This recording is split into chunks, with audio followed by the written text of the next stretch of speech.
Hello friend, welcome to my YouTube channel tech की खुशी। तो फ्रेंड, आज हम इस वीडियो में देखने वाले हैं इंटरनेशनल फाइनेंस के बारे में। एंड इंटरनेशनल फाइनेंस में हम लोग देखने वाले हैं इंटरनेशनल फाइनेंस के स्कोप क्या है, उसकी नीड्स क्यों है, उसके इंपॉर्टेंस क्या है। तो फ्रेंड, विदाउट वेस्टिंग टाइम हम स्टार्ट कर लेते हैं। तो फ्रेंड, फर्स्ट ऑफ ऑल तो हम देखते हैं कि जो इंटरनेशनल फाइनेंस है वो एग्जैक्टली है क्या। तो फ्रेंड, यहाँ पे मैं एक्सप्लेन करने के पहले आपको बता दूं, ऑलरेडी मैंने इंटरनेशनल फाइनेंस के ऊपर एक वीडियो बना रखा है जिसका लिंक मैं आपको अपने नीचे डिस्क्रिप्शन बॉक्स में दे दूंगी। इवन अगर आप चाहें तो मेरे आई बटन पे भी क्लिक करके आप मेरे उस वीडियो को देख सकते हैं, सो दैट आपको बेसिक जो भी डाउट्स है इंटरनेशनल फाइनेंस के बारे में वो आपको वहाँ पे इजिली क्लियर हो जाएगा। तो बड़ा मीनिंग देख लेते हैं। तो बड़ा यहाँ पे मीनिंग में आपको शॉर्ट्स में बताने वाली हूँ, बिकॉज ऑलरेडी मैंने वहाँ पे मीनिंग भी आपको बहुत अच्छे से एक्सप्लेन किया है अलॉन्ग विद द एग्जाम्पल। तो फ्रेंड, जैसे कि आप स्क्रीन पे यहाँ पे देख पा रहे हैं, यहाँ पे देखिए क्या है, हम क्या बोल सकते हैं इंटरनेशनल फाइनेंस को हम लोग और क्या बोलते हैं, इंटरनेशनल मॉनेटरी इकोनॉमिक या फिर इंटरनेशनल माइक्रो इकोनॉमिक। ये दोनों क्या है, सेम है। इन शॉर्ट आप समझ के रखिए, जब भी हम दो या दो से ज़्यादा देशों में ट्रेड करते हैं या फिर कुछ पैसों का लेन देन होता है, तो जिसके थ्रू होता है वहाँ पे इंटरनेशनल फाइनेंस तो आता ही आता है, तो उसको हम लोग क्या बोलते हैं, इंटरनेशनल फाइनेंस बोलते हैं। देन यहाँ पे और क्या बोल सकते हो, ये जो हमारा इंटरनेशनल फाइनेंस है वो क्या है, ब्रांच है किसका, फाइनेंशियल इकोनॉमिक का है। यानी किसके साथ कंसर्न है, like monetary and micro economic के साथ है। एंड इनका जो रिलेशन है, अगेन यहाँ पे देखिए कितने के साथ है, टू और मोर कंट्रीज के साथ है, उनके मॉनेटरी ट्रांजेक्शन्स भी होते हैं। तो फ्रेंड, आई होप आपको यहाँ पे मीनिंग तो क्लियर हो गया है। अब हम नेक्स्ट देखते हैं कि जो इंटरनेशनल फाइनेंस है वहाँ पे हमको जो फॉरेन एक्सचेंज है या फिर जो भी फॉरेन करेंसीज है उसकी नीड्स क्यों आती है या फिर उसकी रिक्वायरमेंट क्यों होती है। पर यहाँ पे नेक्स्ट हम देख लेते हैं need for foreign capital. Foreign Capitals को हमारी अंडर डेवलपिंग या फिर इंडिया को उसकी जरूरत क्यों पड़ी, वो चीज़ हम लोग यहाँ पे डिस्कस कर लेते हैं। तो इसके लिए सबसे पहले कुछ पॉइंट्स देख लेते हैं। तो फर्स्ट यहाँ पे देखिए क्या है, in advocacy of domestic capital, then the technology gap, then initial risk, fourth one क्या है, development of basic infrastructure, and last क्या है, बैलेंस ऑफ पेमेंट सपोर्ट। ये सारी चीज़ों की वजह से या फिर ये सारी चीज़ों को फुलफिल करने के लिए हमको फॉरेन कैपिटल्स की जरूरत पड़ी। तो अब एक एक पॉइंट्स को थोड़ा अच्छे से डिटेल में देख लेते हैं। तो फर्स्ट यहाँ पे देखिए क्या है, in advocacy of domestic capital. तो फ्रेंड, यहाँ पे मैं आपको बताना चाहूँगी, किसी भी कंट्री को अगर अपना खुद का डेवलपमेंट करना है या फिर इकोनॉमिक ग्रोथ काफ़ी अच्छा करना है, तो उनको उसके लिए कुछ ना कुछ like new plans, new technologies लेके आनी पड़ेगी। तो फिर यहाँ पे मैं आपको बताना चाहूँगी, अगर कंट्री को खुद का डेवलपमेंट करना है, किसी भी कंट्री को अगर अपना खुद का डेवलपमेंट करना है, तो उनको उसके लिए इंडस्ट्रियलाइजेशन लाना पड़ेगा या फिर न्यू टेक्नोलॉजी या फिर कुछ ना कुछ तो डेवलपमेंट करना पड़ेगा, जिसकी वजह से हमारी इकोनॉमिकल कंडीशंस भी ग्रोथ होगी एंड हमारी कंट्री का भी अच्छा खासा डेवलपमेंट हो जाएगा। बट ये सारी चीज़ों के लिए हमको ह्यूज कैपिटल की रिक्वायरमेंट होगी। तो सम टाइम ये जो कैपिटल है हमको हमारे खुद के कंट्री से उतना नहीं मिल पाता, तो हम लोग क्या करते हैं, कोई और कंट्री हमको हेल्प करती है उस कैपिटल के थ्रू, वाया लोन हो गया, फिर किसी भी पर्पस के थ्रू हमको वो हेल्प करती है, जिसके वजह से हमारा क्या होता है, हमारा जो हम लोग क्या कर सकते हैं, न्यू स्कीम ला सकते हैं, हम लोग डेवलपमेंट के थ्रू हम लोग डेवलप और भी अच्छा सा डेवलपमेंट प्रोजेक्ट ला सकते हैं, हम लोग इंडस्ट्रियलाइजेशन को भी बढ़ावा दे सकते हैं। एंड अल्टीमेटली ये सारी चीज़ें जैसे ही होगी, हमारी कंट्री का या फिर हमारी इकोनॉमी का भी क्या होगा, अच्छा खासा ग्रोथ होता है।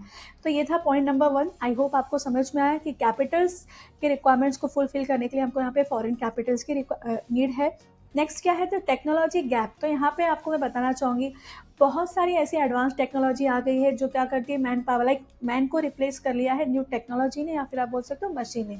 तो बट यहाँ पे बहुत सारी ऐसी लेटेस्ट टेक्नोलॉजी है जिसको हमको यूज़ करने तो आता है, बट अभी तक हम उसमें एक्सपर्ट नहीं है, या फिर बहुत सारी ऐसी भी टेक्नोलॉजी है जिनके बारे में हमको अभी तक पता भी नहीं है, जबकि वो अदर कंट्रीज़ में बहुत अच्छे से उसको यूज़ कर रहे हैं, जिससे उनका प्रोडक्शन या फिर उस कंट्री का इकोनॉमिक ग्रोथ काफ़ी अच्छा हो रहा है। तो बट यहाँ पे उतनी वो सारी चीज़ें नहीं है, तो यहाँ पे क्या बोल सकते हो कि हम लोग उसमें एक्सपर्टीज़ नहीं है, हमको उतना पता नहीं कि कैसे क्या करना है। तो वो सारी चीज़ों को भी फुलफिल करने के लिए यहाँ पे फॉरेन कैपिटल्स लाना बहुत ही ज़रूरी हो गया था। नेक्स्ट क्या है, यहाँ पे देखिए the initial risk. Initial risk क्यों होगा, बिकॉज अभी तक हम उस टेक्नोलॉजी को या फिर हम लोग उसमें अभी तक ट्रेंड नहीं है, उसमें हम लोग एक्सपर्टीज़ हासिल नहीं किए। तो इन सब सिचुएशन कहीं पे कुछ डिसीजन हमको लेना पड़े, लाइक सपोज होता था कुछ क्राइसिस आ गए या फिर कुछ बड़ा डिसीजन लेना है जहाँ पे आप रिस्क में हो, आपको उससे कैसे ओवरकम होना है, तो वो सारी चीज़ों में अभी तक हम लोग उतने एक्सपर्ट नहीं हो पाए। तो इनिशियल रिस्क को भी अवॉइड करने के लिए फॉरेन कैपिटल्स की नीड यहाँ पे जरूरत है। नेक्स्ट क्या है, डेवलपमेंट ऑफ बेसिक इंफ्रास्ट्रक्चर। तो यहाँ पे मैं आपको बताना चाहूँगी, किसी भी कंट्री का ग्रोथ अगर करना है तो वहाँ पे इंफ्रास्ट्रक्चर तो डेवलपमेंट होना बहुत ही ज़रूरी है। इवन वहाँ पे ट्रांसपोर्टेशन भी अच्छा होना चाहिए, तभी तो उस कंट्री का काफ़ी अच्छा ग्रोथ होगा। बट हमारी कंट्री में उतना अच्छा इंफ्रास्ट्रक्चर अभी तक डेवलप नहीं हुआ है, जैसे कि आप बोल सकते हो ट्रांसपोर्ट हो गया, कम्युनिकेशंस हो गया, फिर पावर सप्लाई, ये सारी चीज़ें अभी तक उतनी अच्छी नहीं है। तो यहाँ पे फॉरेन कैपिटल हमको हेल्प कर रहा है उन सारी चीज़ों को अच्छे से फुलफिल करने के लिए या फिर उसमें और भी अच्छा डेवलपमेंट लाने के लिए, तो इसलिए भी यहाँ पे फॉरेन कैपिटल्स की नीड है। नेक्स्ट आप क्या बोलोगे, बैलेंस ऑफ पेमेंट सपोर्ट। तो फ्रेंड इस पॉइंट को मैं थोड़ा सा आपको और अच्छे से एक्सप्लेन करना चाहूँगी। फॉर एग्जाम्पल, जैसे हमारा इकोनॉमिक डेवलपमेंट होता है, बट यहाँ पे क्या होता है, अंडर डेवलपिंग कंट्रीज में हो सकता है कि उन्हें कुछ क्राइसिस को फेस किया, या फिर जो भी इम्पोर्ट्स गुड्स एंड सर्विसेज कर रहे हैं उसके लिए उनको एक्स्ट्रा चार्जेस पे करना पड़ा, तो हो सकता है कि उनको प्रॉफिट ना हो, कि वो डेफिसिट में हो, तो उसको कैसे बैलेंस करना है, वो सारी चीज़ें हम लोग यहाँ पे देखने वाले हैं। तो थोड़ा सा मैं आपको बताना चाहूँगी कि जैसे यहाँ पे आप क्या बोल सकते हो, हर एक कंट्री का उनका क्या होता है, खुद का ही बैलेंस ऑफ पेमेंट होता है, जहाँ पर वो क्या करते हैं, कुछ ट्रांजेक्शन्स इंक्लूड होती है, जैसे कि कितना गुड्स एंड सर्विसेज को इंपोर्ट किया या फिर कितना एक्सपोर्ट किया, ये सारी चीज़ें वहाँ पे होती है। लाइक इनकम कितना इनफ्लो हुआ, कैपिटल कितना आउटफ्लो किया, इसके वजह से हम लोग क्या कर सकते हैं, उस कंट्री का बैलेंस ऑफ पेमेंट देखते हैं। लाइक उसके रिजल्ट पे हम देखते हैं वो कंट्री कितने सरप्लस में है या फिर कितने प्रॉफिट है, उस हिसाब से हमको समझ में आता है। बट सपोज अगर किसी कंट्री का बैलेंस ऑफ पेमेंट उतना अच्छा नहीं है, अगर वो लॉस में है, तो वो IMF बोल सकते हो या फिर वर्ल्ड बैंक की हेल्प को लेकर उसको कंट्रोल कर सकती है। तो ये क्या था, बैलेंस ऑफ पेमेंट सपोर्ट, जो कि बहुत ही ज़रूरी है किसी भी कंट्री के लिए। किसी भी कंट्री का जो ग्रोथ है आपको बैलेंस ऑफ पेमेंट से इजी वे में समझ में आ जाता है। तो एंड आई होप आपको यहाँ पे ये सारे पॉइंट समझ में आ गए होंगे, जिसकी वजह से आप ये भी जान सकते हो किसी भी अंडर डेवलपिंग कंट्रीज को फॉरेन कैपिटल्स की नीड या फिर रिक्वायरमेंट क्यों होती है। तो फिर अब हम कुछ इंपॉर्टेंट स्कोप डिस्कस कर लेते हैं इंटरनेशनल फाइनेंस के। तो फिर यहाँ पे देखिए फर्स्ट पॉइंट क्या है, यहाँ पे आप क्या बोल सकते हो, जो हमारा इंटरनेशनल फाइनेंस है वो जरूरी क्यों है, just because of the it is important while determining the exchange rate of the country. किसी भी कंट्री के एक्सचेंज रेट को डिसाइड करने के लिए हमको वहाँ पे इंटरनेशनल फाइनेंस की बहुत ही जरूरत पड़ती है। एंड इसके अगेंस्ट में आप क्या करते हो, कोई भी कमोडिटीज या फिर किसी भी प्रोडक्ट को बाय करते हो, तो for that you need a exchange rate आपको पता होना चाहिए। एंड कॉमन करेंसीज के लिए भी यहाँ पे इंटरनेशनल फाइनेंस क्या करता है, हेल्प करता है। तो आई होप आपको यहाँ पे फर्स्ट पॉइंट क्लियर है। अब सेकंड स्कोप देख लेते हैं। सेकेंड स्कोप में आप यहाँ पे क्या बोल सकते हो, जो हमारा इंटरनेशनल फाइनेंस है वो बहुत ही क्रूशियल या फिर बहुत ही इंपॉर्टेंट रोल प्ले करता है। कब प्ले करता है, वाइल जब आप डिसीजन लेते हो किसी भी फॉरेन डेब्ट सिक्योरिटी को बाय करने का या फिर उसमें इन्वेस्ट करने का। तो इन दैट सिचुएशन एटलीस्ट वो आपको बताता है कि इंटरनेशनल फाइनेंस के थ्रू आप एटलीस्ट देख सकते हो कि उस पर्टिकुलर कंट्री का मार्केट कंडीशंस कैसा है, वहाँ का पॉलिटिकल कल्चर कैसा है, वहाँ पे इन्वेस्टमेंट करने के बाद आपको प्रॉफिट होगा कि नहीं होगा, लोगों का इंटरेस्ट क्या है, ये सब में क्या करता है इंटरनेशनल फाइनेंस हमको हेल्प करता है। तो आई होप आपको यहाँ पे सेकंड पॉइंट भी क्लियर है।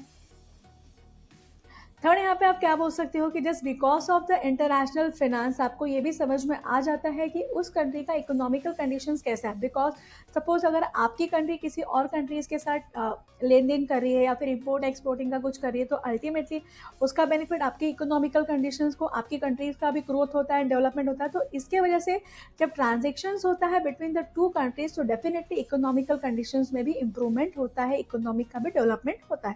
तो आई होप आपको ये 3 पॉइंट्स भी क्लियर हो गए। नेक्स्ट पॉइंट यहाँ पे देखिए क्या है, जिस सम सिचुएशंस में आप क्या करते हो, जब भी आप इंटरनेशनल मार्केट्स में ट्रेड करते हो, वहाँ पे जाके आप इन्वेस्टमेंट करते हो, वहाँ पे जाके आप अपना कंपनी सेटअप करते हो, तो इन सम सिचुएशन जो भी आपको उस कंट्रीज़ का या फिर किसी और कंट्री का टैक्सेशन में कुछ इशू है, कुछ रिस्क का प्रॉब्लम है, या फिर जो मार्केट इनपरफेक्शन होता है, बिकॉज हर एक कंट्रीज़ का रूल्स एंड रेगुलेशंस अलग होता है। तो अल्टीमेटली अगर आपको कुछ अच्छा प्रॉफिट अर्न करना है, कहाँ पे इन्वेस्टमेंट करना है, कहाँ पे नहीं करना है, वो सारी चीज़ों में भी आपको यहाँ पे इंटरनेशनल फाइनेंस क्या करता है, हेल्प करता है। तो फ्रेंड आई होप आपको यहाँ पे इंटरनेशनल फाइनेंस के स्कोप भी क्लियर हो गए हैं। तो फ्रेंड अब हम नेक्स्ट इसके कुछ इंपॉर्टेंस यानी कि बेनिफिट डिस्कस कर लेते हैं। फिर यहाँ पे देखिए फर्स्ट पॉइंट क्या है, access to capital market across the world enable a country to borrow during a tough time and lends during a good time। तो फर्स्ट पॉइंट में आप क्या बोल सकते हो, just because of the international finance की वजह से कंट्रीज को क्या हो गया, कैपिटल मार्केट में इजिली एक्सेस हो गया। तो in some situation just because of the world market के अंदर जैसे जो भी पैसा है, अगर उनको क्या करना है, बोरो करना है किसी से, तो बोरो भी कर सकते हैं। एंड सम सिचुएशन में कंट्रीज के पास अगर पैसा ज़्यादा है तो वो किसी और को लोन या फिर उधार दे सकते हैं। तो ये चीज़ें यहाँ पे हो गई। सेकेंड यहाँ पे देखिए क्या है, it promote domestic investment and growth through the capital impact. तो फ्रेंड यहाँ पे आप क्या बोल सकते हो कि जस्ट अगर क्या करिए, इजी वे में वो क्या करिए, टफ टाइम में वो बोरो भी कर सकती है और अच्छे टाइम में वो दे भी सकती है, जब उनके पास ज़्यादा पैसे हो वो कंट्री। तो यहाँ पे डोमेस्टिक इन्वेस्टमेंट में भी हेल्प हो गया। अभी डोमेस्टिक इन्वेस्टमेंट में कैसे हेल्प होगा, अगर आपको यहाँ पे क्या करना है डोमेस्टिक में या फिर किसी अंडर डेवलपिंग कंट्री में अगर आपको अपना बिजनेस स्टार्ट करना है या फिर कंपनी स्टार्ट करना है या फिर कोई भी प्रोजेक्ट पे वर्क करना है, तो उसके लिए अगर आपको लोन किसी दूसरे कंट्री से ईजी वे में मिल जा रहा है, तो अल्टीमेटली आप क्या कर रहे हो, अपने डोमेस्टिक कंट्री में बिजनेस सेटअप कर रहे हो। बिजनेस सेटअप करना मतलब वहाँ के लोगों को आपने क्या किया, जॉब प्रोवाइड किया, एम्प्लॉयमेंट अपॉर्चुनिटी दी, तो अल्टीमेटली डोमेस्टिक में हेल्प भी हो गया एंड वहाँ की जो कंट्रीज़ है उसमें डेवलपमेंट एंड ग्रोथ भी हो गया। तो आई होप आपको यहाँ पे सेकंड पॉइंट भी क्लियर है। थर्ड यहाँ पे देखिए क्या है, it prevent excessive domestic through global financial institution. तो यहाँ पे आप क्या बोल सकते हो, कोई भी कंट्री जो है अपनी करेंसी का एक्सचेंज रेट वो खुद से डिसाइड नहीं करती, उसको किसके पास जाना होता है, इंटरनेशनल मॉनेटरी फंड्स के द्वारा ही वो डिसाइड की जाती है, या फिर आप बोल सकते हो जो फाइनेंशियल इंस्टीट्यूशंस है वही डिसाइड करती है। वो लोग कुछ एक अमाउंट स्पेसिफिक डिसाइड करते हैं जिसको क्या करते हैं लोग फॉलो करते हैं। तो इस तरह से वो एक्सेसिव डोमेस्टिक को भी क्या करी, प्रिवेंट करी। आई होप आपको यहाँ पे थर्ड पॉइंट भी क्लियर है। नेक्स्ट पॉइंट यहाँ पे देखिए क्या है, promote healthy competitions and effective banking facilities. Healthy competitions में आप क्या बोल सकते हो, जैसे अभी हर एक कंट्री लाइक किसी भी कंट्रीज को लोन लेना है या फिर किसी को देना है तो वो बहुत ही ईजी हो गया, जिसकी वजह से क्या होगा कि एक कंट्री का दूसरे कंट्री के साथ जो भी ट्रांजेक्शन है वो ईजी वे में कर भी सकते हैं और काफ़ी अच्छा हो भी रहा है। एंड इवन आप बोल सकते हो जिस कंट्री के पास उतने पैसे नहीं है इंटरनेशनल ट्रांजेक्शन्स करने के लिए, तो वहाँ पे IMF या फिर वर्ल्ड बैंक उनकी हेल्प कर रही है लोन के थ्रू। तो इस तरह से कॉम्पिटिशन भी अच्छा हो रहा है एंड इफेक्टिव बैंकिंग फैसिलिटीज़ भी है। अब हम नेक्स्ट पॉइंट देख लेते हैं। नेक्स्ट पॉइंट यहाँ पे देखिए आप क्या बोल सकते हो, IMF या फिर जो हमारा वर्ल्ड बैंक है वो क्या कर रहा है, बहुत सारे अपने एक्सपर्टीज़ भी प्रोवाइड कर रहा है, जिसकी हेल्प से जो इन्वेस्टर्स हैं वो खुद से डिसाइड कर सकते हैं कि उनको कहाँ पे इन्वेस्टमेंट करना है या फिर उनका जो भी कैपिटल्स है उसको वो कैसे एलोकेट करें सो दैट फ्यूचर में उनको प्रॉफिट हो। आई होप आपको ये पॉइंट्स भी क्लियर है। नेक्स्ट यहाँ पे आप क्या बोल सकते हो, जो इंटरनेशनल फाइनेंस ऑर्गेनाइजेशन है उन्होंने क्या ऑर्गेनाइज किया, IMF एंड वर्ल्ड बैंक है, इनको ऑर्गेनाइज किया है, जिसके हेल्प से इन फ्यूचर्स में कोई भी प्रॉब्लम्स आ रहा है फाइनेंशियल डिस्प्यूट्स को लेके, तो ये पर्सन वहाँ पे क्या करते हैं, उनके प्रॉब्लम्स को सॉल्व कर दें। तो आई होप आपको ये पॉइंट्स भी यहाँ पे क्लियर है। देन फ्रेंड यहाँ पे देखिए लास्ट पॉइंट क्या है, it help in comparing the inflation rate and getting an ideas about investing in international डेब्ट सिक्योरिटी। जो कंट्रीज है अगर वो किसी भी इंटरनेशनल डेब्ट सिक्योरिटीज में इन्वेस्टमेंट कर रहे हैं तो just because of the international finance उनको पता चल जाता है, वो इन्फ्लेशन रेट को ईजिली कंपेयर कर सकते हैं, सो दैट अगर वो कल को इन्वेस्टमेंट करें तो उनको कितना प्रॉफिट होगा या फिर कितना लॉस होगा वो खुद से समझ सकते हैं। तो आई होप फ्रेंड आपको यहाँ पे ये पॉइंट्स भी क्लियर है। तो फ्रेंड आई होप आपको यहाँ पे इंटरनेशनल फाइनेंस के इंपॉर्टेंस या फिर बेनिफिट्स भी क्लियर है। अब हम इसके कुछ इंपॉर्टेंट क्वेश्चंस देख लेते हैं जो आपको एग्जाम में पूछ सकता है। फ्रेंड जैसे आपसे क्वेश्चन पूछ सकता है, what do you mean by international finance. तो जैसे कि मैंने आपको बताया, आप जब दो या दो से ज़्यादा कंट्रीज़ के बीच में लेन देन करते हो या फिर जो ट्रेडिंग एक्टिविटीज़ करते हो तो वहाँ पे आपको इंटरनेशनल फाइनेंस की नीड होती ही है। Then briefly explain the scope of international finance, ये भी मैंने आपको अभी जस्ट एक्सप्लेन किया।